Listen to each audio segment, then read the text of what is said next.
जय गुरु जी, शुक्राना गुरु जी। ओम नमः शिवाय, शिव जी सदा सहाय। ओम नमः शिवाय, गुरु जी सदा सहाय। संगत जी, गुरु जी का अनंत अनंतम शुक्राना, लख लख बार शुक्राना, हर चीज़ दा शुक्राना, हर सांस दा शुक्राना। संगत जी, अगर गुरु जी हमारे जीवन में ना होते तो सोचो क्या होता। हमें एक राह नहीं मिलती, हम हमेशा भटकते रहते, कभी इधर तांत्रिक के पास तो कभी उधर तांत्रिक के पास। बहुत संगत भटक रही है, बहुत संगत गुरु जी के मिलने के बाद गुरु जी पे विश्वास नहीं कर पा रही है। काफ़ी संगत का ये कहना है कि जैसे हम गुरु जी से जुड़े हैं तो हमें नेगेटिव टाइटल देखने को मिलते हैं यूट्यूब पे, लेकिन ऐसा नहीं है संगत जी। वो आपके सालों पुराने जड़ को, सालों पुराने आपके जो आपके साथ किसी ने ब्लैक मैजिक किया है, वशीकरण किया है, गुरुजी उसको आपको बता रहे हैं और उसको गुरुजी धीरे धीरे धीरे धीरे खत्म कर रहे हैं। संगत जी, आज के टाइम पे लोगों की जेलस और लोगों की घृणा आपस में इतनी बढ़ चुकी है, इतनी बढ़ चुकी है कि एक दूसरे को मारने के लिए भी उतार है, तंत्र तंत्र करके। हाल ही में हमारे पड़ोस में ऐसा हुआ था, बताना नहीं चाहिए, लेकिन ऐसा ही तांत्रिक करके उन्हें उनके लड़के को पागल बना दिया और आज उनके परिवार में खाने के मोहताज हो रखे हैं वो। तो संगत जी, आज के टाइम में जेलस इतनी बड़ी हुई है। अगर गुरुजी आपको तंत्र मंत्र से जुड़े रिलेटेड कुछ भी, आपको अगर सत्संग या पाठ सुनवा रहे हैं, संगत जी सबसे बड़ी शक्ति होती है शिव पुराण के पाठ की। इससे सभी तंत्र मंत्र क्रियाएं आपकी समाप्त हो जाती है अगर आप इसे सुनते हो।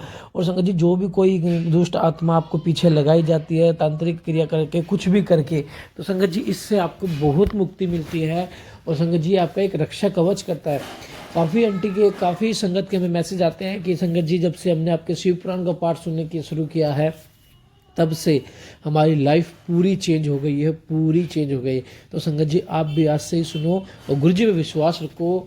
चैनल को सब्सक्राइब कर लो, बेल आइकन को प्रेस करो ताकि डेली सुबह 9 बजे शिव पुराण के पाठ की सेवा आपको मिले। जय गुरु जी।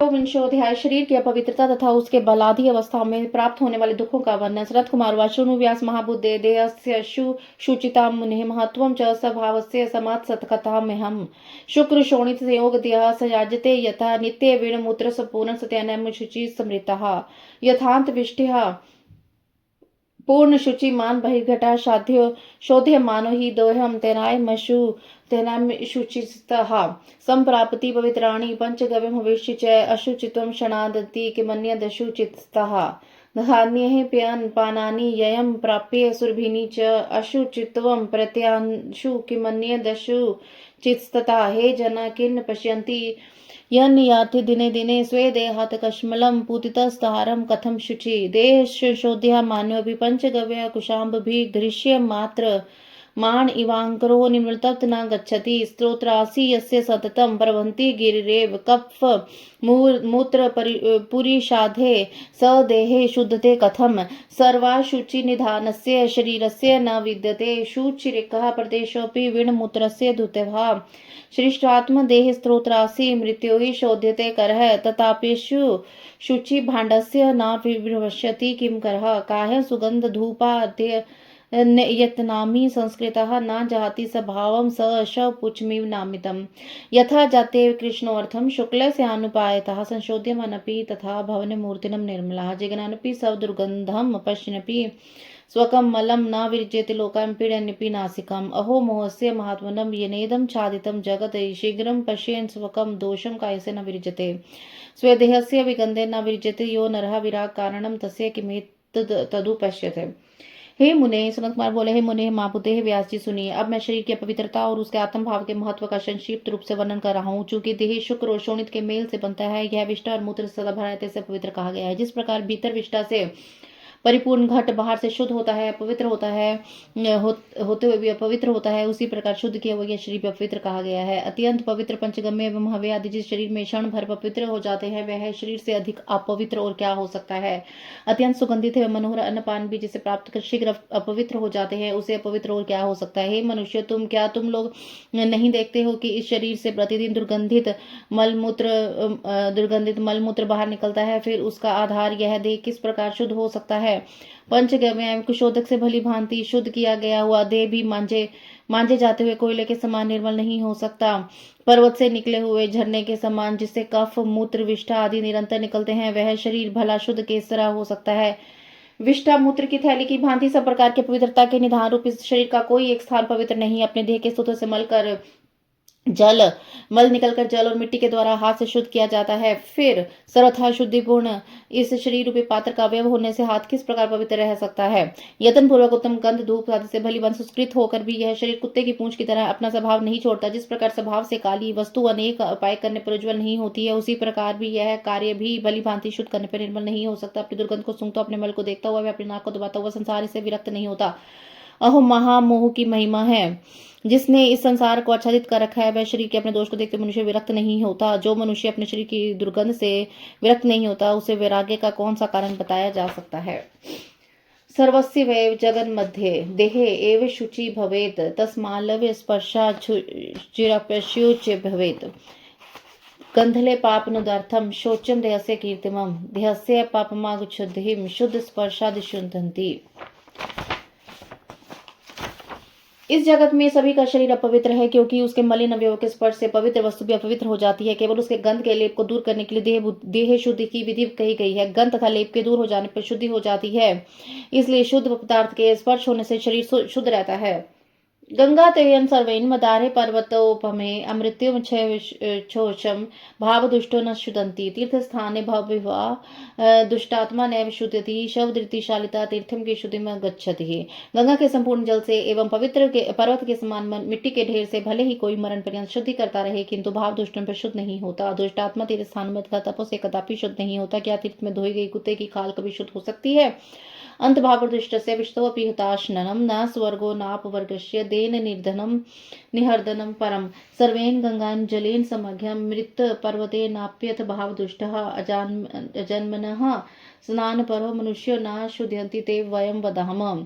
दूषित मनोभाव वाला शुद्ध होने के लिए भले ही अग्नि में प्रवेश करे तो उसका शीघ्र भस्म अवश्य हो जाता है, किंतु उसे स्वर्ग या अपवर्ग कुछ भी प्राप्त नहीं होता। भाव दुष्ट मनुष्य भले ही संपूर्ण गंगा जल से तथा पर्वत के बाहर मिट्टी से भली भांति स्नान करता रहे, फिर भी शुद्ध नहीं होता, ऐसा हम लोग कहते हैं। प्रजवय वही घृत तैल सिक्तम प्रदक्षिणा पार्वतम शिखम महांतम भरविष्य दग्धास्तपि भाव दुष्टो न धर्म प्रोक्ति फलम न चान्यत। गंगादितेषु वसन्ति मतस्य देवालये पक्षिगणाश्च नित्यं भावोजितास्ते न फलं लभन्ते तीर्थावगाश्च तथैव दान्यत्। भावशुद्धि परम शौचं प्रमाणे सर्वकर्मसु अन्यथा लिंग्यते कान्ता भावेन दुहिनर्थता मनसो भिद्यते वृत्ति भरिन्वश्यपि वस्तुषु अन्यस्थैव सुतं नारी चिन्तयत्यः नन्यथाः पतिम्। स्वभाव दुष्ट व्यक्ति भी घी और तेल से विधि पूर्वक प्रज्वलित की गई दक्षिण ज्वालाओं की अग्नि में प्रविष्ट होकर भी भले ही भस्म हो जाए, किंतु उसमें धर्म और अन्य किसी फल की प्राप्ति संभव नहीं है। गंगा आदि तीर्थों में मछली तथा देवालयों में पक्षी निवास करते हैं, किंतु वे भावहीन होकर भी कारण फल नहीं पाते। इस प्रकार भाव दुष्ट को दल से दान से कोई फल नहीं प्राप्त। उसी प्रकार के कर्मों में भाव शुद्धि को महान सोच कहा गया है, क्योंकि कांता का उल्लंघन करने आदि भाव से किया जाता है और पुत्री का उल्लंघन अन्य भाव से किया जाता है। अभिन्न धार समान वाली वस्तु में मन के भेद कारण भाव भेद हो जाता है। स्त्री के पति में अन्य भाव रखती है, पुत्र के प्रति अन्य भाव रखती है। पश्य धर्मस्य च भावस्य महाभाग्यं विशेषतः परिवशवक्तोऽपि नार्य भावहीनं न काम्येत। न दाधि विद्यमानध्यं भक्ष्यानि सुरभिनी च यदि चिन्तानां समादते चिते कामद्विषु त्रिषु गृह्यते तेन भावेन नरो भावादिमुच्यते। भावतः शुचि शुद्धात्मा स्वर्गं मोक्षं च विदधति। भावनेता काम शुद्धात्मा दहन दुर्जुहान स्तुवन्मृतः ज्ञान व्यपितर्वाप्स्युः लोकान् सुभयजिनम्। ज्ञान मलाब्सः पुसां सुदरज्ञः मृधः पुनः अवृद्ध्यहम् अग्निः मूललेप गंध विशोधनम्। एव मत् शरीरम ही निसार्गद शुचि समृतम तवांग मात्र सारम निहिसारम कदलीसार सन्निभम। ज्ञानत्वं दोषवहम या प्राज्ञ शीतलो भवेत देह भोगो गद्वाद वाच्यचितः प्रसन्नधि। सोहेति क्रमाति संसारम जीवन मुक्ता प्राज्यते संसार कदलीसार दृढ़ ग्राहव विथिष्ठते। एव मैंथन का महाकष्टम जन्म दुखम प्रकीर्तितम पुसा महाज्ञान दोषेन नाना कर्म वशेन चहम। श्लोकेधेन तु वक्ष्यामि यदुक्तम ग्रंथ कोटिभिः ममेति परम दुखम न ममेति परम सुखम। बहुप्रिय राजाना परम लोकमितो गतः निर्मत समास्तु वधा शत सहस्रशा। गर्भस्थ स्मृतियास्य च तस्य प्रणश्यति समुचितेन दुखेन योनि यंत्र निपीडितम्। इस भाव की अपार महिमा को पूर्ण रूप से देखिए। स्त्री से अलंघित होकर भी भावहीन स्त्री के प्रति उसकी कल्प कामना नहीं होती। यदि चित्त में काम, क्रोध एवं लोभ इन तीनों की चिंता विद्यमान रहे तो भी अनेक प्रकार के अन्न आदि और स्वादिष्ट भोज्य पदार्थों को मनुष्य रुचि पूर्वक नहीं खा सकता। भाव न करने से ही मनुष्य बंधन में पड़ता है और उसमें भाव न रहने से छुटकारा प्राप्त हो जाता है। भाव से ही शुद्ध आत्मा वाले ही स्वर्ग और मोक्ष को प्राप्त करता है। एकमात्र भाव से शुद्ध आत्मा वाला जलता हुआ, होम करता हुआ, स्तुति करता हुआ यदि मर भी जाए तो उसे शीघ्रता से ज्ञान प्राप्ति के लिए यौगिकों को मिलने के लिए लोग प्राप्त होते हैं। ज्ञान रूपी निर्मल जल से और वैराग्य रूपी मृत्तिका से मनुष्यों की अविद्या राग रूपी मल मूत्र के लेप की दुर्गंध दूर होती है। यह शरीर तो स्वभाव से पवित्र कहा गया है, जिसमें केवल त्वचा ही सार होती है और केले के वृक्ष की भांति निसाहार है। जो बुद्धिमान पुरुष देह को इस प्रकार का दोष युक्त जानकर विरक्त होता है, वह शरीर के भोगों से उत्पन्न होने वाले भाव से उपराम हुए चित्त वाले और निर्मल बुद्धि से युक्त होता है। वह संसार से पार हो जाता है, जीवन मुक्त हो जाता है। किंतु जिसे संसार की असारता का ज्ञान नहीं होता, वह केले के खंभे के समान भंगुर संसार को नित्य मानकर इस दृढ़ता से पकड़े रहता है। हे व्यास, इस प्रकार मनुष्यों के अज्ञान दोष नाना प्रकार के कर्मों के कारण होने वाले इस महाकष्टदायक जन्म दुख का वर्णन मैंने कर दिया है। जो करोड़ों ग्रंथों में कहा गया है उसे मैं आधे श्लोक में कहता हूँ। यह मेरा जप है, यह परम सुख है, यह मेरा नहीं है, यह परम सुख है। ममता से रहित बहुत से राजा यहाँ से परलोक चले गए, किंतु ममतावश लाखों लोग उस पर बंधे रह गए। गर्भ में स्थित जीव की जो स्मृति थी वह जन्म लेते योनि यंत्र के निपीड़न के द्वारा मूर्छित कर देने वाले दुख से नष्ट हो जाती है। ब्रह्मोइन वायिना वास्य मोह संगेन देहिना स्पृष्ट मात्रेन घोरेन ज्वरा समुपाज्यते तेन ज्वरन महता समोष्य प्राज्यते समुडस्य स्मृति भ्रंशम शीघ्रम संजायते पुनः स्मृति भ्रंशास्तस्य है स्मृतिनो पूर्व कर्मणे रति संजायते तुरणम जंतोस्त्रयव जन्मनि रक्तो मूढस्य लोकयम ना कार्ये संप्रवर्तते ना चात्मन विजानति ना परम न च देवतम ना श्रोणति परम श्रेयम सती गरणपि मुसन्नेः ना पश्यन्ति परम श्रेयः सती चक्षुषी तक्षमे समय पथि शनि गच्छन् स्खल तीव पदे पदे सत्याम बुधो न जानती बोध्यम मानो बुधरपि संसारे किलशति तेन गर्भ लोभ भवानुषय गर्भ स्मृतेन पापेन समिजितमिति पुमान इतत महात्परम दिव्यम शास्त्र मुक्तम शिवेन तु तपसे कथा न्याय स्वर्ग मोक्ष प्रसादनम ये सत्यस्मिन् शिवे ज्ञाने सर्वथा कामा साधने न कुर्वत्यस्मनः श्रेयस्तेव महादूतम एव व्यक्ते इंद्रिय वृत्तेत्वाद बले दुखम महात्मनः इच्छेनपि न शक्नोति वक्तम कर्तुं प्रतिकायम दन्तोत्थाने महादुःखमल्पेन व्याधिना तथा बहार रोगस्य विविधा पीड़ा बाल गृहरपि क्वचिदक्षुः तट परितांग क्वचित् तिष्ठति सरंटन विष्णुमूत्र भक्षणाध्यम च मुहाद बाल समाचरेत कुमारे करण पीड़िया मात्र पितरौष साधने अक्षराध्यान्य नादेश नाना दुखा प्रवर्तते बाल्ये दुःखामतीते पश्यन्त्वि विमूढ़धि न कुरुता आत्मना श्रियदस्त्र महादुदम। भारी वायु के स्पर्श से अथवा चिता के विकल होने से जब घोर ज्वर हो जाता है, उस महाज्वर से उसे सम्मोह उत्पन्न होता है और पुनः शीघ्र ही उस सम्मूढ़ की स्मृति का नाश होता है। इसके बाद स्मृति के नष्ट होते अपने पूर्व कर्मों का स्मरण नहीं रह जाता और उस जीव को शीघ्र ही जन्म से अनुराग हो जाता है। अनुराग युक्त वह मूढ़ जीव शुभ कार्य से प्रवृत्त नहीं होता, तब वह अपने को, पराये को तथा परमेश्वर को जान नहीं पाता। हे मुनिश्रेष्ठ, कान के होते हुए भी वह परम कल्याण की बात नहीं सुनता और आंखों में देखने की शक्ति होते भी परम कल्याण नहीं देखता। वह समतल मार्ग में शनै शनै चलता हुआ पथ पर फिसलता रहता है। विद्वानों के द्वारा समझाए जाने पर तथा बुद्धि रहने पर समझ नहीं पाता। गर्भवास के साथ समय स्मरण किए हुए पापों से बुद्धि को उठाकर था जन्म मरण आदि के कारण भूत असत कर्मों को भूलकर संसारिक सुखों के लोभवश विश्व में आबद्ध हुआ मनुष्य संसार में आकर पुनः गर्भ क्लेश प्राप्त करता है। इस प्रकार शिवजी ने तपस्या का निरूपण करके स्वर्ग एवं मोक्ष के साधन भूत इस महान तथा परम दिव्य शास्त्र कहा है। शास्त्र का ये संसारी लोग मनोरथों को सिद्ध करने के लिए शिव ज्ञान के रहते हुए अपना कल्याण नहीं कर पाते। यह तो महान आश्चर्य। बाल्यावस्था में इंद्रियों की शक्तियां प्रकट न होने से बहुत कष्ट उठाना पड़ता है, क्योंकि चाहते न हुए भी वह बहुत कुछ कहने प्रतिक्रिया करने में समर्थ नहीं होती। उस समय दांतों से निकलते समय बहुत कष्ट होता है और थोड़ी बहुत व्याधि से अनेक प्रकार के बाल रोगों से तथा बाल गिरोह से पीड़ा होती है। बालक कभी भूख प्यास से व्याकुल रहता है, पीड़ित रहता है और कभी रोता है और ज्ञानवश मलमूत्र आदि का भक्षण भी करता रहता है। कुमार अवस्था में कानों की पीड़ा माता पिता द्वारा अक्षराभ्यास ध्यान आदि साधनों में ले जाने के कारण उसे अनेक प्रकार का कष्ट होता है। बाल्यकाल के दुख को जानकर उसे देखकर मूढ़बुद्धि अपना कल्याण नहीं करता, यह तो महान आश्चर्य है।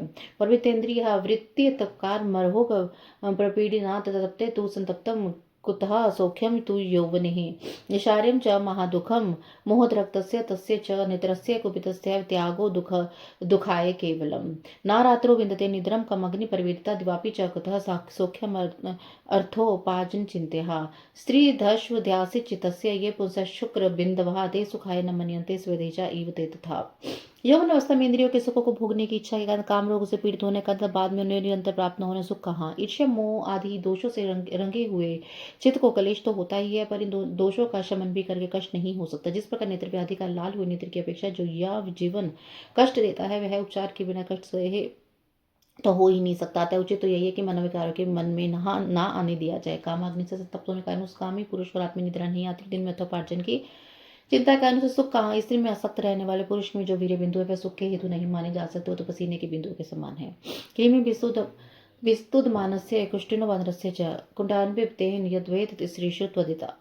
कीड़ों से काटे जाते हुए कुष्टि वानर को खुजली का संताप जलन में जो सुख होता है वही स्त्रियों में व्यक्ति को होता है, ऐसा विदर्शन कहते हैं। यादृश्यम मन्यते सौख्यम गंढे पूति विनर्गमतात् तादृशम स्त्रीषु मंतव्य नादिकम तासु विद्यते विन्मुत्रस्य सर्गम सुखम भवति दृश्यम तादृशम स्त्रीषु विज्ञम मूढ़े कल्पिन मथा नारीष्टु वस्तु भूतासु सर्वदोषाशयासु च नानु मात्रम सुखम तासु कथितम पंचचूड़ेह।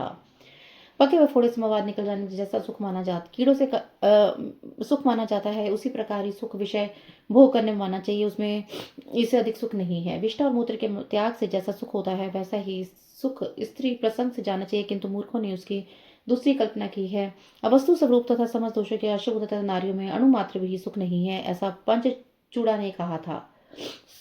समनावना भाव्यम वियोगे निष्ठ समागत यौवनम जर्याग्रस्तम कव सौख्यम अनुपद्रम वली बलित खालित्यः शिथिलीकृत विग्रहम सर्वक्रिया शोशक्तियम च जरा जर्जरीकृतम।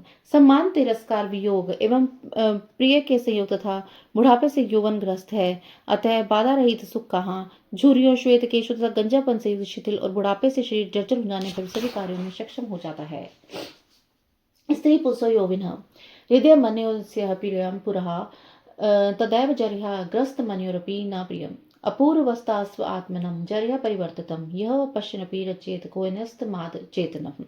जराभिभूतः पुत्रः पुत्री पुत्रादिबान्धवैः अशक्तत्वादुराध्यस्य वृतस्य परिभूयते धर्ममर्थ च कामं वा मोक्षं वाति जरातुरः अशक्तः साधुतं तस्मुधवा धर्मं समाचरेत। स्त्री पुरुष का मनोहर यौवन जो पहले एक दूसरे को प्रिय था, वही बुढ़ापे से ग्रस्त होने पर इन दोनों को आपस में प्रिय नहीं रह जाता। बुढ़ापे के कारण परिवर्तित अपने शरीर को देखता हुआ जो नूतन के समान उससे अनुराग रखता है, उससे अधिक अज्ञानी और कौन होगा। बुढ़ापे से ग्रस्त हुआ मनुष्य असमर्थता के कारण पुत्र पुत्री भाई बंधु कठोर स्वभाव वाले मृत्यु से तिरस्कृत किया जाता है। धर्म अर्थम च कामम व मोक्षम वाति जत्रम अशक्त सातम तस्मुद्वा धर्म समझते। बुढ़ापे से ग्रस्त हुआ मनुष्य धर्म अर्थ काम तथा मोक्ष को सिद्ध करने में समर्थ रहता है, अतः यौवनावस्था में धर्माचरण कर लेना चाहिए।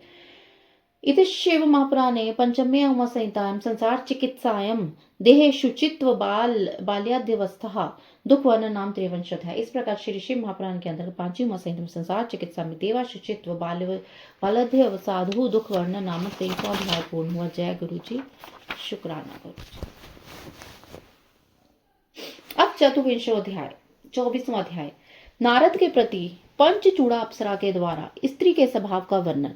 व्यासुवाच कुतसिम योषिदर्थम यत् संप्रोक्तम पंचचूड़या तन्मिरुहि समासे यदि तुष्टोऽसि मे मुने। सनत कुमार स्त्रीणां स्वभावं वक्ष्यामि शृणु विपरीता ततम यस्य श्रवणमत्रेण भवद्वैराग्यमुत्तमं। स्त्री मूलमि दोषनं लघुतं सदा मुने तद सत्यनं कर्तव्यं मोक्षे सुभिर्तान्द्रिते।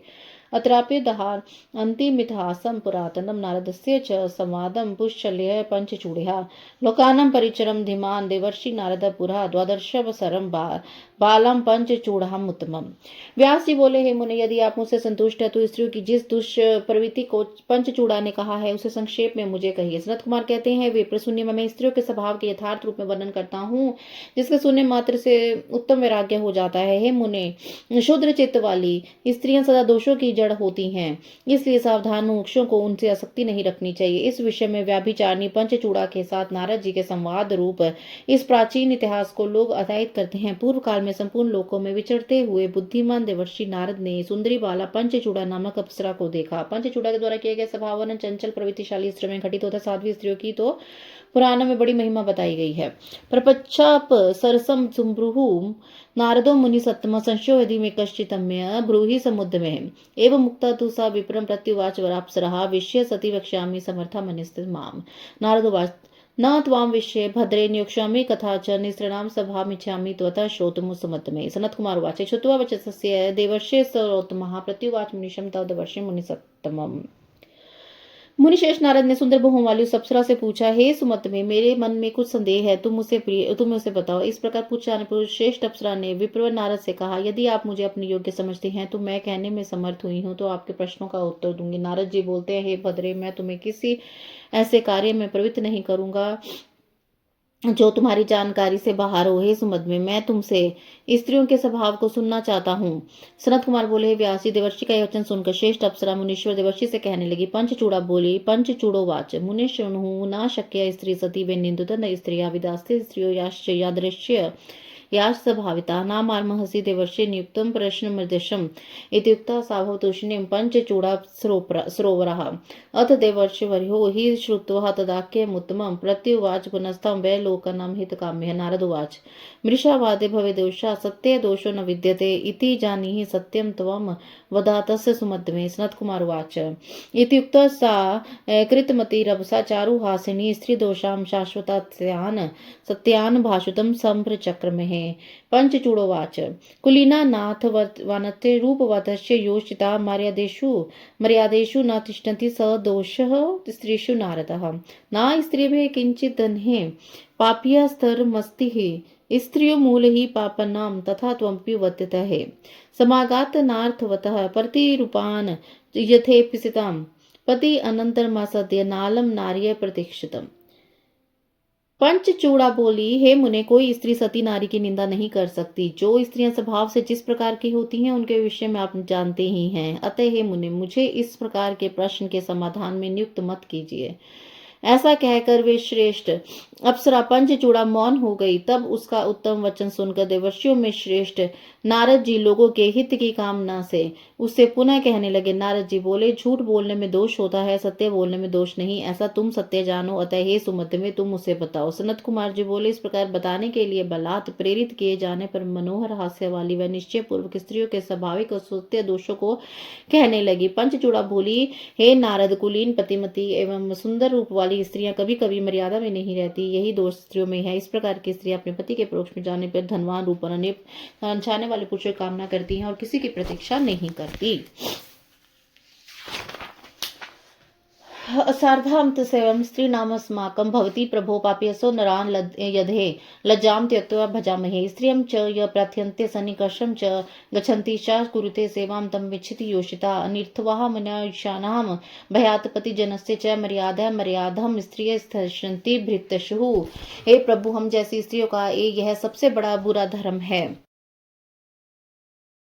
कि हम लज्जा छोड़कर अन्य पुरुषों का सेवन करती हैं। जो मनुष्य स्त्री को चाहता है, उसके समीप जाता है, वह थोड़ी भी उसकी सेवा करता है, स्त्रियां उसे चाहने लगती हैं।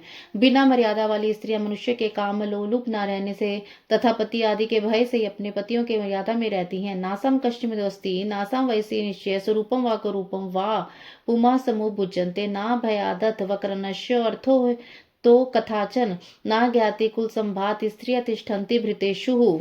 इसके लिए अमान्य कोई नहीं है और न तो इसकी अवस्था का कोई निश्चय। ये स्वरूप व करूप किसी प्रकार के पुरुष का सेवन कर लेती हैं। ये स्त्रियां न भय से, आक्रोश से, न दान धन से निमित्त और न जाति कुल के संबंध से पतियों के वश में रहती हैं। योग ने वर्तमान अभिष्टा भरन वासताम नारीणाम स्ववृत्तानाम सप्रियंती कुल स्त्रिया या ही शश्वत बहुमता रक्ष्यन्ते दरिता स्त्रिया आपिता संप्रसज्जनते कुब्जा पश्चाद् जडवामनेः पंगुवशपि च देवशे च ये चान्ये कुत्सिता नरः स्त्रीर्नगम्यो लोकेषु नास्ति कश्मः मुनेः यदि पुंसां गति ब्रह्मान् कथिचिन्नो प्रबदते अपसिन्नुहां प्रवन्ते न च तिष्ठन्ति भृतेषु।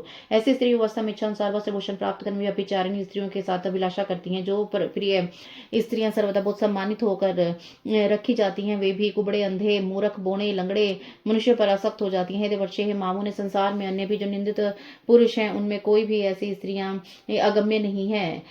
हे ब्राह्मण, स्त्रियां यदि किसी प्रकार पुरुषों को प्राप्त नहीं कर पाती तो आपस में आसक्त हो जाती हैं, परंतु अपने पतियों के वश में नहीं रहती हैं। अल्लापातमन पुरुषाणाम च भयापरित्यजनस्य च वध बंधस्य भातिश्च ता भग्नाशे योचिताः चल स्वभावा दुष्टेष्टाः दुर्गा भावस्थतः प्रागस्य पुरुषे यथा रति परिग्रहता नाग्निः स्तुष्यति काष्ठां नापगनः महादधिः नन्तका सर्वभूतानां नापुंसां व्यामलोचनः इदमन्यच्च देवर्षे रहस्यं सर्वयोचितं द्रष्टवे पुरुषं सद्यो योनिः प्रकलिते स्त्रियः। पुरुषों के प्राप्त न होने से, परिजनों के भय से, तब वध से और बंधन के भय से वे स्त्रियां कामना रहित होती हुआ करती हैं।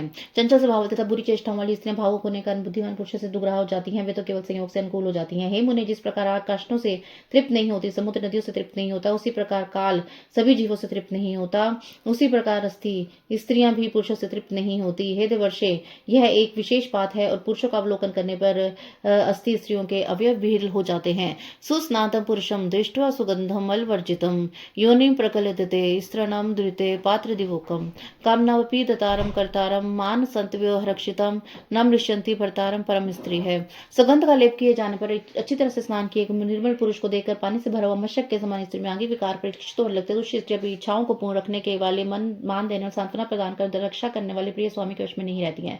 न काम भोगात भरनाल लंगार्थम संचयात तथा हितम न मान्यते यथा रति परिग्रात अंतके शमनो प्रीत्यः पातालम वडवा मुखम शुरधारा विषम सर्पो वृत्य केतः स्त्रियः।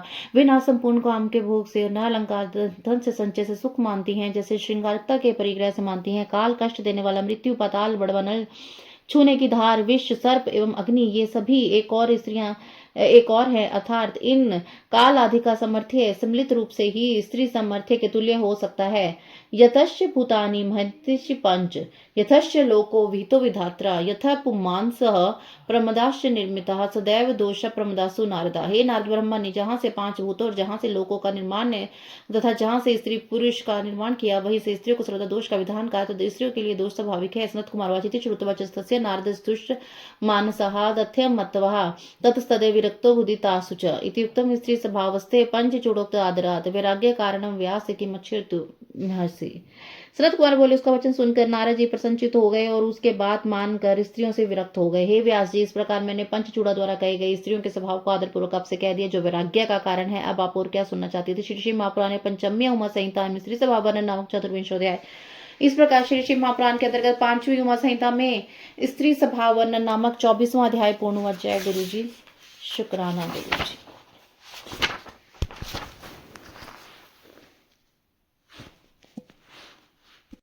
नमः शिवाय। शिव जी सदा साहिब। नमः शिवाय। गुरु जी सदा साहिब। श्री महापुराण उमा संहिता अर्थ 5वां अध्याय 25वां अध्याय मृत्यु काल निकट आने के लक्षण।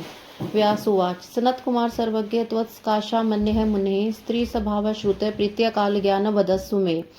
सनत कुमार उवाच। इदमे पुरा पृच्छत पार्वती परमेश्वरं श्रुत्वा नानकथां दिव्यां प्रसन्ना सुप्रणम्य तम्। पार्वती उवाच। भगवस्तव प्रसादेन ज्ञातं मे सकलं मतं यथार्चनं तु ते देव यमन्त्रेश्च यथाविधि। अद्यापि संशयस्तेवकं कालचक्रं प्रति प्रभु मृत्युचिह्नं यथा देव किं प्रमाणं यथाईश। सर्वे कथ्यं मे नाथ यद्यहं तव वल्लभा इति पृष्टस्य देव्यः प्रत्युवाच महेश्वरा। व्यास जी बोले, सनत कुमार हे सर्वज्ञ है मुने, मैंने आपसे स्त्रियों के स्वभाव का वर्णन सुना है। अब आप प्रेम पूर्वक मुझसे काल ज्ञान का वर्णन कीजिए।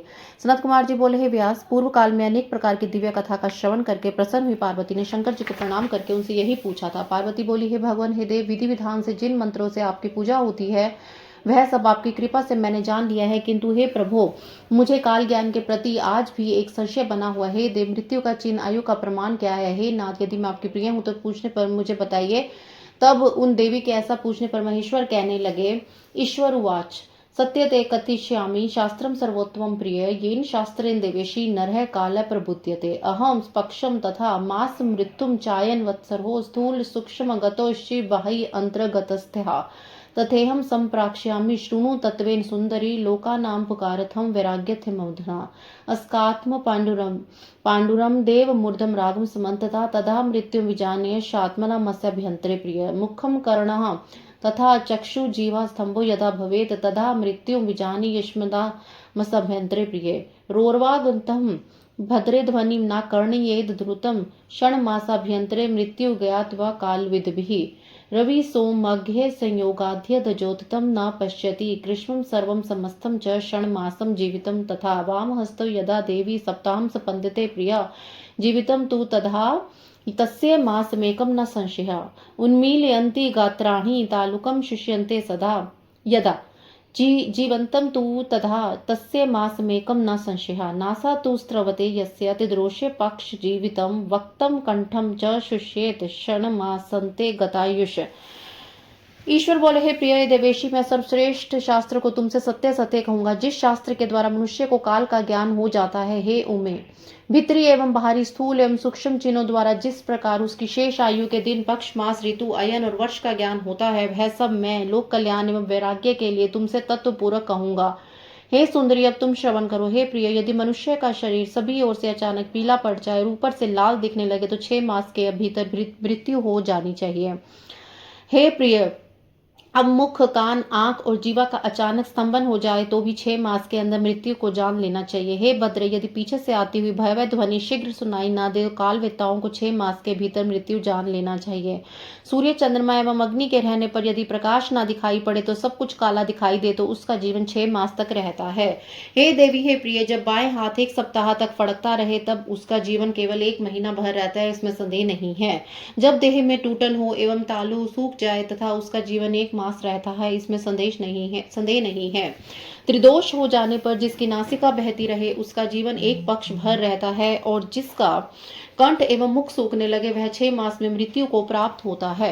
स्थूल जीवा भवेदस्य द्विजा किलधन्ति भामिनी क्षणमासाज्यते मृत्युश्चे हस्ते रूपलक्ष्यत अम्बुतैल घृतास्तं तु दर्पणे वरवर्णि न पश्यति यदात्मनं विकृतं फलमेव च क्षणमास्युः स विज्ञः कालचक्रं विजानतः अन्यच्च शृणु देवशी येन मृत्यु विबुध्यते शिरोहीनां यदा छायां स्वकीयामुलक्ष्यत अथवा छायाहीनो मासमेकं न जीवति।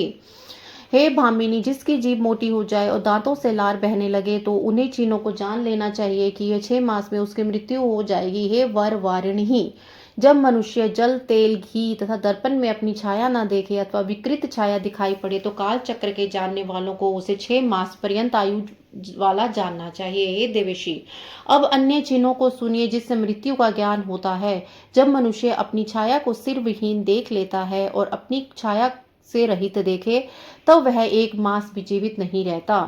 आंगिकाणी मयोक्तानि मृत्यु चेरानी पार्वती ब्रह्मास्थानी बाह्य स्थानी भ्रुवे चद्रे चिहानी शृणु साप्रतम रश्मिहीनम यदा देवी भवेत् सोमा कर्म मंडकम दृश्यते पाटलाकारम मार्सधेन विपदते अरुंधतीम महायानमिन्दुम लक्ष्यवर्जितम अदिष्ट तारको यहासो मासमेकम स जीवतिः दृष्टे ग्रह च दिंग मोह क्षण मासाज्यते ध्रुवम उथयम न ध्रुव्यम पश्येदि वा रवि मंडलम रात्रो धन्युधा पश्येन मध्याहे चौल्कपातनम वेष्ट्यते गृध्रकाश्च षण्मास्युः संशयः ऋष्या स्वर्गपाथाश्च दृश्यन्ते नैव चाम्बरे षण्मासा सायु विचिनति पुरुषे कालवेदभिः अकस्मान्द्रहुणग्रस्तं सूर्ये वा सोममेव च दिक्चक्रं भ्रान्तवते पश्येत षण्मासा समृते स्फुटम्।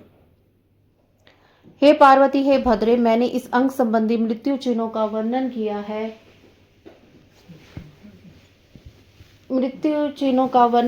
है। अब मैं बाहरी चीनों को कह रहा हूँ, तुम सुनो। हे देवी, जब सूर्य मंडल और चंद्र मंडल किरणों से रहित प्रतीत होता है और लाल वर्ण वाला दिखाई पड़े, तब वह व्यक्ति आधे महीने में मर जाता है। जो प्राणी अरुंधति, तारा, महायान और चंद्रमा को लक्षणों से हीन देखे या इन्हीं को देख ना सके तो तारों को भी ना देख सके, तो वह एक मास पर्यंत जीवित रहता है। मास पर्यंत मीन्स 1 महीने तक। ग्रहों के दिखाई देने पर यदि दिशा भ्रम हो जाए अथवा उत्थ्य नामक तारा ध्रुव एवं सूर्य मंडल को न देख सके, तो उसकी मृत्यु 6 महीने के भीतर हो जाती है। यदि व्यक्ति रात्रि में इंद्रधनुष एवं मध्याह्न में उल्कापात देखे अथवा उसे काक और गीद घेरने लगे, काक मीन्स कौआ, तो 6 महीने के भीतर वह मर जाएगा, इसमें संदेह नहीं है। यदि व्यक्ति आकाश मंडल में स्वर्ग मार्ग, छाया पथ और सप्तऋषिगण मीन्स 7 तारे होते हैं, ना दिखाई पड़े, तो काल वेत्ता पुरुष उसे 6 मास की आयु वाला समझे। यदि वह अचानक सूर्य तथा चंद्रमा को राहु के द्वारा ग्रस्त अथवा दिशाओं को घूमता हुआ देखे, तो अवश्य ही 6 मास के भीतर मर जाता है। नीलाभि धर्मिक्षाभिष हस्कमाद वेष्टते पुमान मासमेकम ही तस्या युगातव्यम परमार्थतः गृध काका कपोष शिरश्चक्रस्य तिष्ठति शीघ्रं तु म्रियन्ते जन्तु मासे के न संशय। एवं चारिष्ट भेदस्तु ब्रह्मणास्त समुदायते मनुष्याणां हिताय संक्षेपन वदाम्यहम्। हस्त्यो रूप्यो देवी यथा कालं विजान्यते वाम दक्षिण मध्ये प्रत्यक्षं चेतुदातम् एव पक्षो स्थितो द्वौ तु समात्सुर सुंदरी शुचि भूत्वा समनदेवं सुस्नासेतेन्द्रिय हस्तो प्रलाक्ष्य दुग्धेन लक्तकेन विमर्द्यत गंधे पुष्पे करो कृत्वा मग्रे शुभाशवम्। यदि मनुष्य को अचानक नीले रंग की मक्खियां घेर ले और उसकी आयु निश्चित रूप से 1 मास जारी से, यदि गीत, कौआ, कबूतर सिर पर आकर बैठ जाए, तो प्राणी शीघ्र ही मास के भीतर मर जाता है, इसमें संदेह नहीं है। इस प्रकार मनुष्य के हित के लिए बाहरी अरिष्ट लक्षणों को कह दिया। वन्य लक्षण संक्षेप में कहता हुए सुंदरी, जिस प्रकार मनुष्य को अपने बाहिने दाहिने हाथ में प्रत्यक्ष आता हुआ काल दिखाई दे, तो वे लक्षण कहे जा रहे हैं। हे सुर सुंदरी, इस प्रकार दोनों पक्ष स्थित हैं, ऐसे संक्षेप में जाना चाहिए। उस समय पवित्र होकर शिव नाम स्मरण करते हुए जितेंद्रिय व्यक्ति भली भांति स्नान करके दोनों हाथों को दुग्ध से धोकर आलता से रगड़े, पुनः हाथों से गंध एवं पुष्प लेकर शुभाशुभ का विचार करे। कनिष्ठमादिता कृत्वा यावन्त गुष्टकं प्रिये पर्वत्रयक्रमणे हस्त्यबुरवपि प्रतिपादनाति विनश्य तिथितं प्रतिपादितः संपुटकारो हस्तो तु पूर्वदियाङ्गमुस्थितः स्मरेण वातमकं मन्त्रं यावत् शतं निरीक्ष्य ततो हस्तो प्रतिपावनी यतः तस्मै अर्पणिः सा रेखा दृश्यन्ते भंग सन्निभः तथितो हि मृत्यज्ञा कृष्णे शुक्ले तथा प्रिय अधुना नादजं वक्ष्ये संक्षेपत काल लक्षणम गमागम विदित्वा तो कर्म गृहच्छन्नी प्रिय आत्मविज्ञानम सुश्रोणि वारम ज्ञात्वा तो यत्नतः क्षणम त्रुटिलवम चैव निवेशम काष्ठकालिकम मुहूर्तम तवरोत्रम पक्षमासरम शब्दम युगम तथा कल्पम महाकल्पम तथैव च एव च हर्ते काले परिपाट्य सदाशिवाम दक्षिण मध्य तु पथि त्र्यमदम समृतम। हे प्रिय, कनिष्ठिका से लेकर अंगुष्ठ पर्यंत दोनों हाथों में 3 पोरों से क्रम से प्रतिपदा आदि का विन्यास करके प्रतिपदा आदि तिथियों से दोनों हाथों को संपुटित कर पूर्वाभिमुख होकर 108 बार नवाक्षर मंत्र का जप करे। इसके बाद यत्न पूर्वक दोनों हाथों के प्रत्येक पर्व को देखे। हे प्रिय, जिस पर्व पर भोरे के समान काली रेखा दिखाई पड़े, कृष्ण पक्ष तथा शुक्ल पक्ष के उस तिथि को मृत्यु जाननी चाहिए। हे प्रिय, अब मैं नाथ से प्रकट होने वाले काल लक्षण को संक्षेप में कहूंगा, उसका श्रवण करो। इसमें श्वास के गमनागमन को जानकर कर्म करना चाहिए। हे सुश्रुणी, उस नाथ के दैनंदिन संचार को यत्न से अपना ज्ञान करना चाहिए। क्षण त्रुटि लव निमेश काष्ठा मुहूर्त दिन रात पक्ष मास ऋतु वत्सर अब्द युग कल्प एवं महाकल्प आदि कहा जाता है। काल स्वरूप सदाशिव इसी परपटी से संहारण करते हैं। वाम दक्षिण तथा मध्य ये संचार के 3 मार्ग कहे गए हैं। दिनानि पंचचारभ्य पंच विषाधि विधि वामचर गतो नाथा प्रमाणम कथितम तवः भूतरंध्रम दिशा चे ध्वजस्वर वारिणी वामचार गतो नाथ प्रमाणम कालवेदिनः ऋतो विकार भूतस्य गुणस्त्र भामिनी प्रमाणम दक्षिणम प्रोक्तम गतव्यम प्राण वैदिभः भूत संख्या यथा प्राण वहन्ते च इदादिह वर्षाभ्यंतरे तस्य जीवितम ही न संशयः 10 घस्त्र प्रभावेन हाप शब्द मानम स जीवति 5 प्रभावेन हब्मेकम गताशम 20 दिन प्रभावेन क्षण मासम लक्ष्यतः 25 दिन मितम वहते वाम मड्डिकः जीवितम तु तथा यतस्य त्रिमासम ही गतायुषा 26 दिन मानेन मास्य देह मुदाततम सप्तविंशद्विन्मितं वहते त्वत्य विश्रमः मासमेकं समाप्तिं जीवितं वाम गोचरे। एतत् प्रमाणं विज्ञं वामवायुप्रमाणता सवेत्रे दिनावेव चत्वारशानुपूर्वशा चतुस्थाने स्थिता देवी षोडशेता प्रकीर्तिता तेषां प्रमाणं वक्ष्यामि साम्प्रतं हि यथार्थः। षड्दिनाः यन्तः कृत्वा संखाश्च यथाविधि एतदन्तगते च वामरन्ध्रे प्रकाशितम्।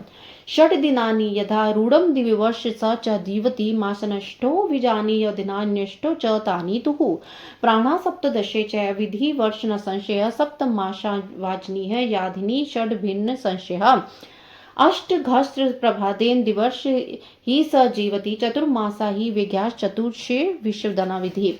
5 दिन से लेकर 25 दिन पर्यंत वामाचार गति में नाद होता है। यह नाद प्रमाण मैंने आपसे कहा है। वही काल वेताओं को भूत रंध्र दिशा ध्वज रूप नाद प्रमाण वामाचार गति में जानना चाहिए। हे भामिनी, यदि इसके ऋतु के विकारभूत गुण प्रतीत हो तो उसे दक्षिण प्रमाण वाला नाद कहना चाहिए। इससे ब्राह्मणताओं को जानना चाहिए। और भूत संग्रह की डाली नादियां प्राणियों का वाहन करती हैं जो वर्ष के भीतर मृत्यु हो जाती है, इसमें संशय नहीं है। नाड़ियों के 10 दिन पर्यंत चलने से वर्ष भर जीता है और 15 दिन से चलने से 1 वर्ष के भीतर मर जाता है। 20 दिन तक प्रवाहित होने यानी 6 महीने तक जीवित समझे। यदि बाही नाड़ी 15 दिनों तक चलती रहे तो उस मरणोन्मुख व्यक्ति का जीवन 3 महीने शेष रहता है। 26 दिन तक प्रवाहित रहने से उसकी 2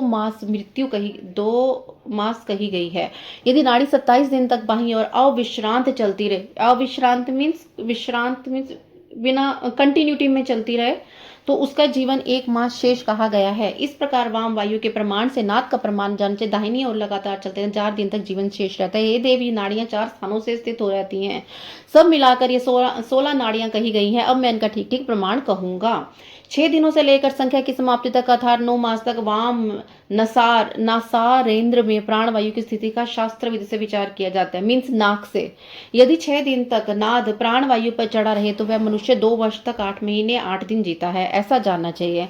यदि 17 दिन तक प्राण आरूढ़ रहे और वह वर्ष तक 7 महीने तक जीता रहे तो इसमें संशय नहीं है। 8 दिन तक निरंतर प्राण वायु के चलित 2 वर्ष 4 महीने 24 दिन तक चलता रहे, ऐसा जानना चाहिए।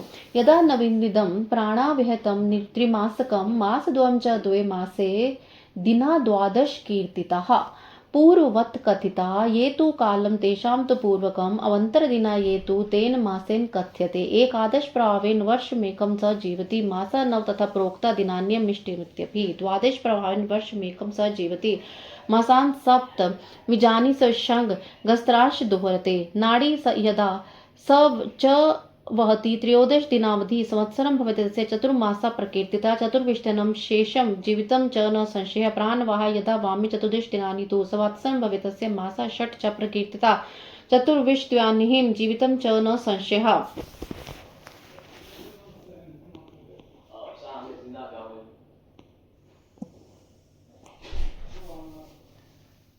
जब 9 दिन प्राण वायु चले तो 7 महीने 12 दिन तक आयु कही गई है। जो प्राण पहले के समान कहे गए हैं उनके अंतर्गत उतने महीने और उतने दिनों की संख्या जान लेनी चाहिए। 11 दिन तक लगातार प्राण वायु चलते रहने पर वर्ष 109 महीने 8 दिन तक जीवित रहता है। 12 दिन तक प्रवाहित रहने पर वह 1 वर्ष और 7 महीने 6 दिन तक रहता है, ऐसा जानना चाहिए।